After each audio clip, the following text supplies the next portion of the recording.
نصلي ونسلم على نبينا محمد الذي أشرف الأنبياء والمرسلين وعلى آله وصحبه أجمعين। সুপ্রিয় দর্শক বন্ধুরা, আপনাদেরকে হক কথা অনুষ্ঠান থেকে আন্তরিক শুভেচ্ছা ও অনেক অনেক মোবারকবাদ জানাচ্ছি।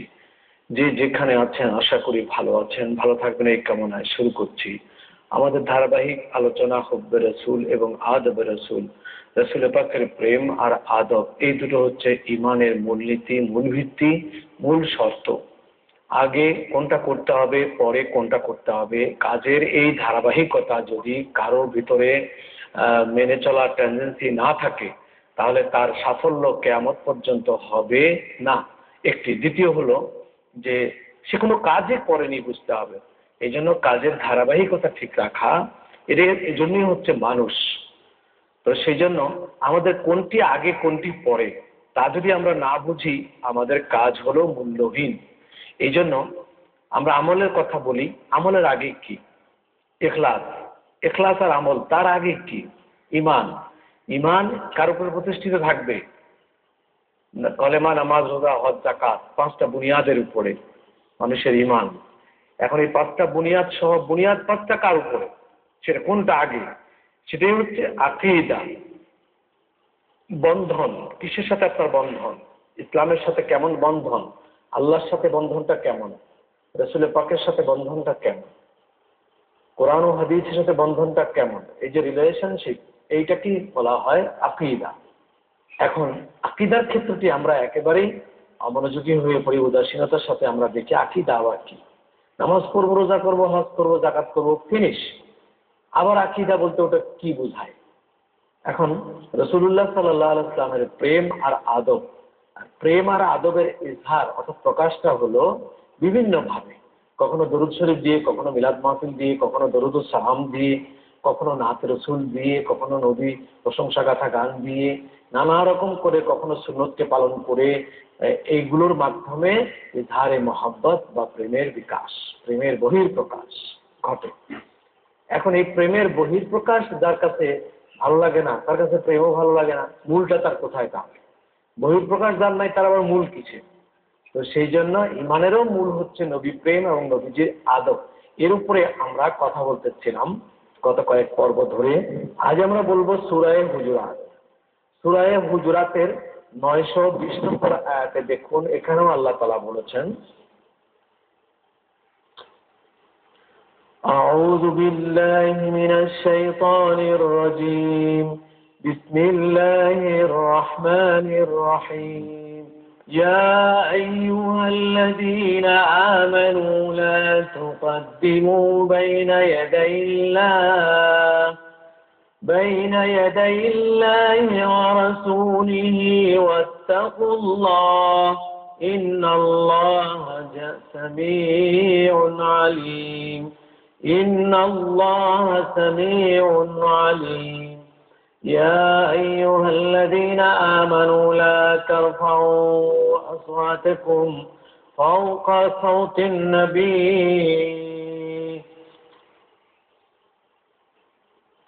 لا ترفعوا أصواتكم فوق صوت النبي ولا تجهروا له بالقول كجهر بعضكم لبعض أن تحبط أعمالكم وأنتم تشعرون إن الذين يغضون أصواتهم عند رسول الله সূরা হুজুরাতে আল্লাহ তাআলা বলেছেন। দেখুন এখানে ঈদুল আজহার দিন নবী পাক সাল্লাল্লাহু আলাইহি ওয়াসাল্লাম তার আগেই কুরবানি করে নিলেন। তাদেরকে নির্দেশ দেওয়া হলো যেন কুরবানি পুনরায় করে।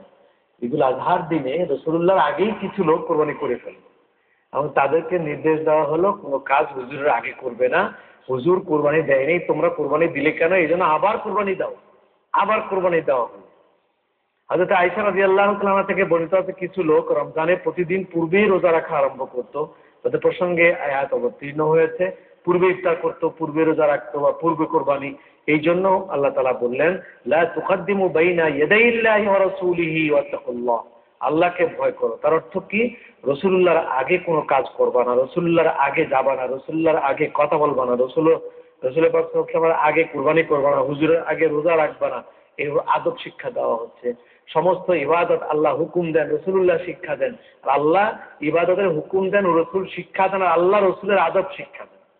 কোরআন শরীফের সূরা হুজুরাতে এটাও একটি আদব, রাসূলুল্লাহর আগে যাবা না, আগে কোনো কাজ করবা না। তোমাদের জন্য অপরিহার্য, তোমাদের থেকে কখনো নবী সাল্লাল্লাহু আলাইহি ওয়াসাল্লাম তোমরা অগ্রগামিতা সম্পন্ন না হও, তোমরা না কথায় না কাজে। কারণ অগ্রগামী হওয়া রাসূল সাল্লাল্লাহু আলাইহি ওয়াসাল্লামের প্রতি আদব ও সম্মানের প্রতিপন্থী। রাসূল পাক সাল্লাল্লাহু আলাইহি ওয়াসাল্লামের দরবারে বিনয় প্রকাশ ও আদব রক্ষা করা অপরিহার্য ইমানের অঙ্গ। তার দরবারে হোক বা বাইরে হোক, যেখানেই হোক, এটা একটি আদব। আরেকটি কথা আল্লাহ এখানে বলেছেন, ইয়া আইয়ুহাল্লাযীনা আমানু লা তারফাউ আসওয়াতাকুম ফাওকা সাওতিন নবী ওয়া লা তাজহারু লাহু বিল কওলি কাজারি বা'দিকুম লা তারফাউ আসওয়াতাকুম। হে ঈমানদাররা, তোমাদের আরেকটি আদব, রাসূল পাক সাল্লাল্লাহু আলাইহি ওয়াসাল্লামের আওয়াজের উপরে তোমরা আওয়াজ তুলে কথা বলবা না, আওয়াজ উঁচু করে তোমরা কথা বলবা না। তারফাউ উঁচু করবা না, আসওয়াতাকুম তোমাদের আওয়াজকে, ফাওকা সাওতিন নবী, নবী পাক সাল্লাল্লাহু আলাইহি ওয়াসাল্লামের আওয়াজের ঊর্ধ্বে তোমাদের আওয়াজকে উঁচু করে কথা বলবা না। ওয়ালা তাজহারু লাহু বিল কওলি কাজারি বা'দিকুম লিবা'দিন আন তাহবাতা আ'মালুকুম ওয়া আনতুম লা তাশউরুন। তার সামনে চিৎকার করে কথা বলো না, যেভাবে পরস্পরের মধ্যে একে অপরের সামনে চিৎকার করে তোমরা কখনো কখনো কথা বলো, তোমাদের সমস্ত আমল নিষ্ফল হয়ে যাবে। তাহলে রাসূল পাকের সামনে জোরে তো কথা বলাই যাবে না। রাসূল পাক সাল্লাল্লাহু আলাইহি ওয়াসাল্লামের সামনে হুজুরকে না, অন্য কোনো লোকের সাথে কথা বলার ক্ষেত্রেও চিৎকার করে কথা বলা যাবে না। হুজুরের সামনে শাউটিং করে কথা বলা অন্য কারোর সাথে হলেও সেটাও বেয়াদবি। এভাবে আল্লাহ তাআলা রাসূল পাকের আদব শিক্ষা দেন। বাকি কথা একটা ছোট্ট বিরতির পর ফিরে এসে বলছি। রাসূলুল্লাহর সামনে অন্য দুইজনের ঝগড়াও করা যাবে না, জোরে কথা বলা যাবে না। এমনকি এখন পর্যন্ত নবী পাক সাল্লাল্লাহু আলাইহি ওয়াসাল্লামের রওজায়ে আতহারের সামনে জোরে কাঁদাও যাবে, কাঁদতে গেলে সেখানেও সাইলেন্টলি কাঁদতে হবে, জোরে কাঁদা যাবে না, সেটাও একটা বেয়াদবি। চিৎকার করা যাবে না, সেটাও একটা বেয়াদবি। হুজুরের রওজা শরীফ ধরে উকি ঝুঁকি মারা, ডানে বামে দেখা, এটাও করা যাবে না। যাবার বেলায় যতটুকু মাথা সোজা রেখে, নজর সোজা রেখে দেখা যায় ততটুকুই দেখবার জন্য উকি ঝুঁকি মারা, এটাও একটা বেয়াদবি। এই জন্য ওখান থেকে একটু করে ফিরিয়ে দেওয়া হয়। যেটা উকি ঝুঁকি মেরে দেখার সময় ফিরিয়ে দেয়, সেটা আসলে ফিরিয়ে দেয় কেন? উকি ঝুঁকি মেরে দেখাটাও বেয়াদবি, সেই জন্য একটু করে ফিরিয়ে দেয়। এবং তারপর আল্লাহ তাআলা বলছেন, ইন্নাল্লাযীনা ইয়াগুদ্দুনা আসওয়াতাহুম ইনদা রাসূলিল্লাহ উলাইকাল্লাযীনা ইমতাহানাল্লাহু কুলুবাহুম লিত-তাকওয়া লাহুম মাগফিরাতুন ওয়া আজরুন আযীম।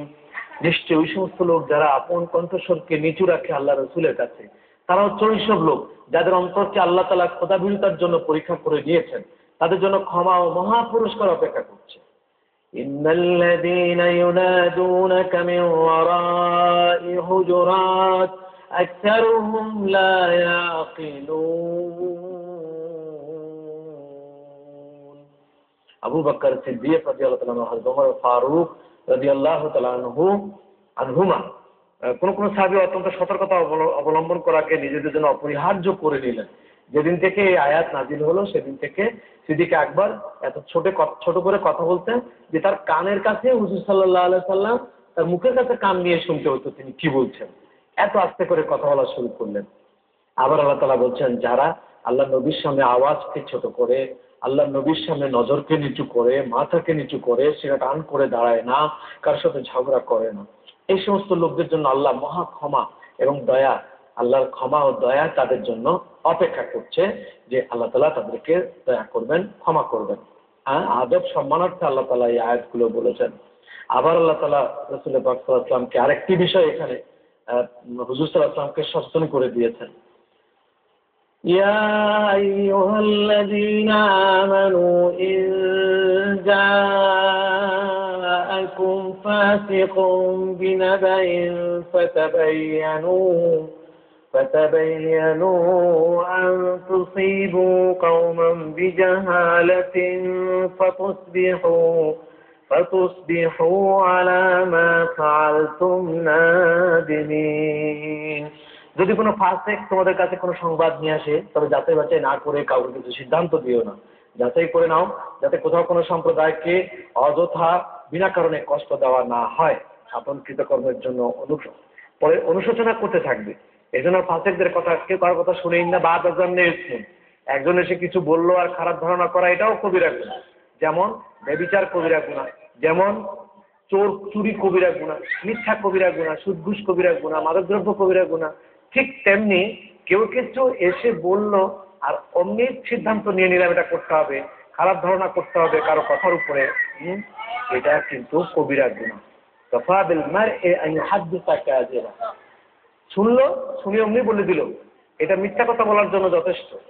শোনা কথা বলে দেওয়া আর মিথ্যা বলা একই জিনিস। কারো কাছে শুনেছে, অমনি সেই কথা বর্ণনা করে দিল। এই বর্ণনা আর মিথ্যা বলা একই জিনিস। কাফা বিল মারই আন ইউহাদ্দিসা কাযিবা, যা শুনলো তাই সে বর্ণনা করা শুরু করে দিয়ে দিল। সেই জন্য শোনা কথার উপরে আমল করতে নাই। আর শোনা কথা কেউ যদি কিছু এসে বলে, তা যাচাই করতে হবে লোকটির উপরে নির্ভর করে।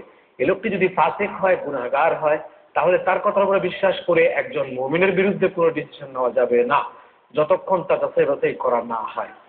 আমাদের সমাজে এই রোগ কিন্তু আমাদেরকে শেষ করে দিল, ফ্যামিলিকে শেষ করে দিল, সমাজকে শেষ করে দিল। অন্যান্যদের মধ্যে সম্পর্ক, যে মধুর সম্পর্ক বন্ধন থাকে, এই মধুর সম্পর্ক বন্ধনকে শেষ করে দিল কিন্তু এই রোগে। কেউ কিছু বলেছে, শোনা কথায় আমরা খুব বেশি একটা কান দিতে থাকি, প্রত্যক্ষ আমরা করি না।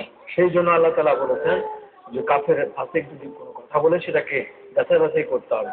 এখানে আল্লাহ তাআলা আবারও বলছেন, দেখুন, ওয়া'লামু আন্না ফীকুম রাসূলাল্লাহ লাউ ইউতিউকুম ফী কাসীরিন মিনাল আমরি লা'আনিতুম ওয়ালাকিন্নাল্লাহা হাব্বাবা ইলাইকুমুল ঈমানা وزينه في قلوبكم وكره إليكم الكفر والفسوق والعصيان أولئك هم الراشدون। জেনে রেখো, তোমাদের মধ্যে আল্লাহর রাসূল আছেন। অনেক বিষয়ে যদি তিনি তোমাদেরকে খুশি করেন, তবে তোমরা অবশ্যই কষ্টে পড়বে। কিন্তু আল্লাহ তোমাদের কাছে ঈমানকে প্রিয় করে দিয়েছেন, সেটাকে তোমাদের অন্তরে সুশোভিত করে দিয়েছেন। আর কুফর ও নির্দেশ অমান্য করা এবং অবাধ্যতাকে তোমাদের নিকট অপছন্দনীয় করে দিয়েছেন। এমন লোকেরা সব পথে রয়েছেন। আল্লাহ অনুগ্রহ, বদান্যতা এবং আল্লাহ সর্বজ্ঞ প্রজ্ঞাময়। তো তোমাদের ভিতরে দুটো দল আছে। রাসূল পাক সাল্লাল্লাহু আলাইহি ওয়াসাল্লামের কাছ থেকে কোনো আনন্দদায়ক কিছু পেলে, নিজেদের পক্ষে কিছু পেলে খুশি, আর পক্ষে না পেলে আর খুশি হয় না। এটা কিন্তু ঠিক না। আল্লাহ তাআলা বলেছেন রাসূল পাকের সিদ্ধান্তের উপরে খুশি থাকতে হবে।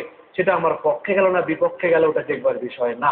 এটার নাম হচ্ছে ঈমান, এটারই নাম রাসূল প্রেম, এটারই নাম রাসূল পাকের আদব। বাকি কথা ফিরে এসে আরেকটা ছোট্ট বিরতির পর বলছি। আরো একটা কথা সুন্দর বলেছেন, ইন্নামাল মুমিনুনা ইখওয়া ফাআসলিহু বাইনা আখাওয়াইকুম ওয়াত্তাকুল্লাহা লাআল্লাকুম তুরহামুন। মুসলমান, তোমরা পরস্পর কিন্তু ভাই ভাই। মায়ের পেটে থাকা ভাইয়ের আবেদনের চাইতে লক্ষ গুণ বড় আবেদন, বড় দাবি হচ্ছে আল্লাহ এক, রাসূল এক। এই কারণে যারা ভাই ভাই, ইমানদার মুমিন ভাই ভাই যারা, এই এক ভাই আরেক ভাইয়ের বন্ধন আরো শক্ত আপন মায়ের থেকে, আপন মায়ের পেটের ভাইয়ের থেকে। সে কথা আল্লাহ বলছেন তোমরা পরস্পর ভাই ভাই।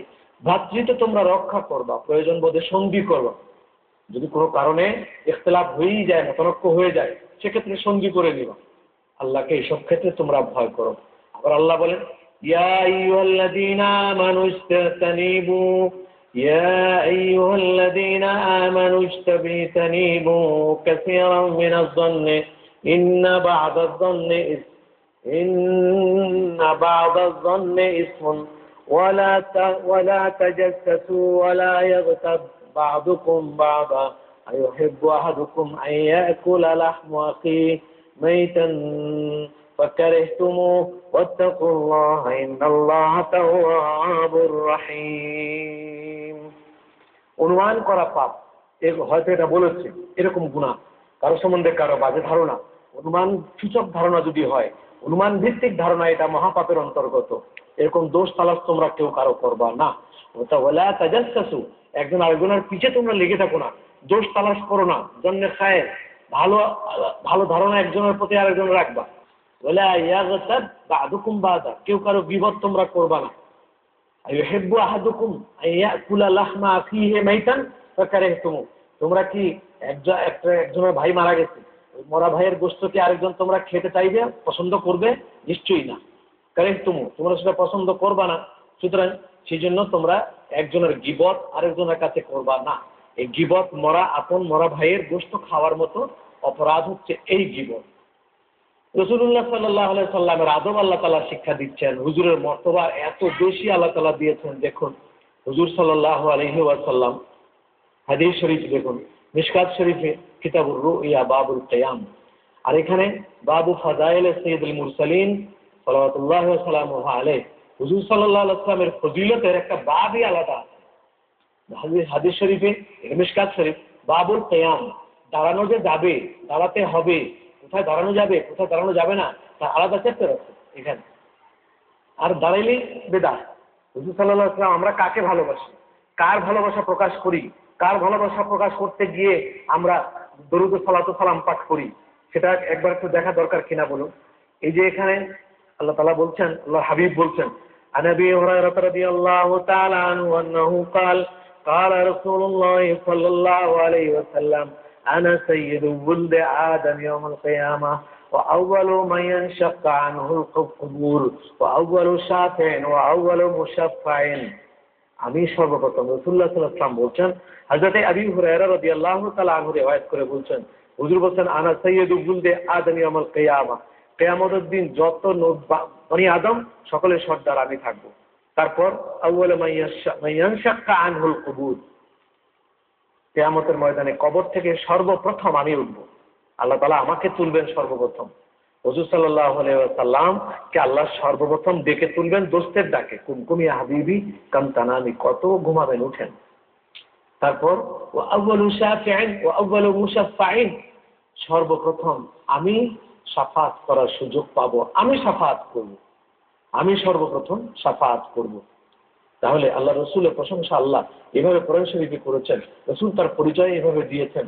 আমরা কার প্রেমে আছি, কার আদব করছি, কার প্রেম ও আদবের বহিঃপ্রকাশ দরুদ সালামের মধ্যে ঘটাচ্ছি, সেটা একবার আমাদের জানতে হবে, বুঝতে হবে। তারপরে জায়েজ না জায়েজ ফতোয়া দিতে হবে। ফতোয়া দেওয়া তো সহজ, কিন্তু বোঝা মুশকিল। আর এখন আক্তার মুফতি কায়দা নুরানি পড়ে মুফতি হয়ে গেছে, এরকম বাজে মুফতি ইটমারি ফালমারি কিতাব নিয়ে ঘুরে, কোনো কিতাবাদি এদের নাই, এরা মুফতি হয়ে গেছে। পড়ায় কায়দা, নাম দিছে জামিয়া বিশ্ববিদ্যালয়, পড়ায় কায়দা, নাম দিছে মুফতি আজম। তাহাকে বলে বাংলাদেশে কোনো সেন্সার নাই, কোনো ধরপাকড় নাই বলে ফ্রি স্টাইলে যে যা পাচ্ছে সেসব বলতেছে। মাথার মধ্যে তো রুমাল লাগানি আছে, ঢাকা, বড় বড় দাড়ি তো আছেই, দেখতে তো মাশাআল্লাহ শরীর তো আছেই। এখন শরীর মোটা হলে আর বড় দাড়ি হলে আর বড় ঘুমটা হলে একজন বড় আলেম হয়ে গেলে পৃথিবী কোথায় আছে? মা আয়েশা সিদ্দিকা রাদিয়াল্লাহু তাআলা আনহা এত পাতলা ছিলেন যে উনি পালকির উপরে থাকলেও যেরকম, না থাকলেও এরকম। অথচ রাসূলুল্লাহ বলেছেন তার কাছে এলেম শিখো, আমার পরে যদি শিকার থাকে। সেই জন্য ঢালাও ফতোয়া না দিয়ে আগে বুঝতে হবে আমরা কাকে ভালোবাসছি। আল্লাহ আমাদেরকে নবী প্রেম ও নবীর আদবের উপরে রাখুন। এর উপরে আমরা দুনিয়ার থেকে চলে যেতে চাই। রাসূল পাক সাল্লাল্লাহু আলাইহি ওয়াসাল্লামকে দেখতে দেখতে এই ফরিয়াদ রেখে আপনাদের শুভকামনা করে শেষ করছি। আসসালামু আলাইকুম ওয়া রাহমাতুল্লাহি ওয়া বারাকাতুহু।